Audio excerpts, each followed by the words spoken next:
here on NBC Charlotte. A Huntersville cosmetic surgeon is still allowed to perform surgeries, even though the medical board punished him, saying he gave patients potentially dangerous levels of anesthesia.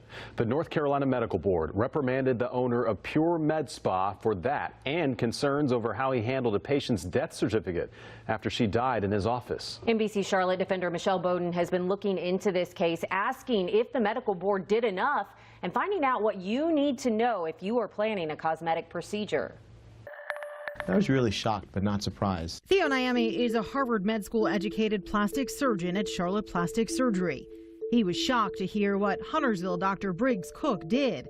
The North Carolina Medical Board officially reprimanded the owner of Pure Med Spa in this consent order, saying, among other things, Cook gave patients potentially fatal doses of anesthesia, performed surgery when he shouldn't have, and listed natural causes on the death certificate when one of his patients died in his care without requesting an autopsy. The medical board consent order looked at how Dr. Cook cared for 4 patients and found in each case he provided below standard care, even performing a face and neck lift the same day one patient first came to him.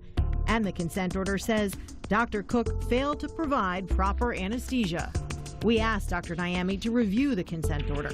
He told us when he performs plastic surgery, he doesn't administer the anesthesia, an anesthesiologist does. And there have been cases where surgeons have tried to cut corners and tried to perform their own anesthesia while performing surgery, and that has led to disastrous complications. In the consent order, the board notes that when one of his patients died in his office, Dr. Cook himself signed the death certificate saying it was a heart attack, never sending the patient for an autopsy. The board notes, quote, this cause could not have been ascertained by Dr. Cook and he should have requested an autopsy. A North Carolina Medical Board spokeswoman told us a death like this would typically at least raise the question of whether the death was the result of a medical error or substandard practice. For that reason, such a case arguably should be referred to the medical examiner for autopsy to determine the cause of death. Obviously, that was not done in this case. Oh, that's pretty scary. That's not good.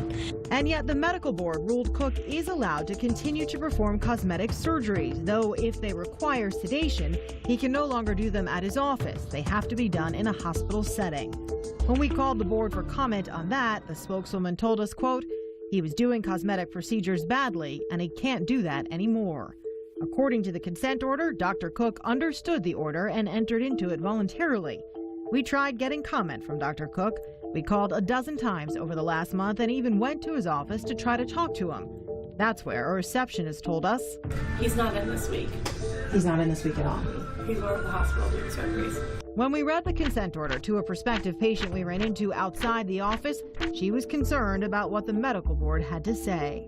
Doesn't make me feel very good, not very confident. Michelle Bowden, NBC Charlotte. Now, if you are planning a plastic surgery, check the medical board website for a doctor's certifications and ask the doctor about their training and how many times they have done a specific procedure. We are putting you on alert tonight.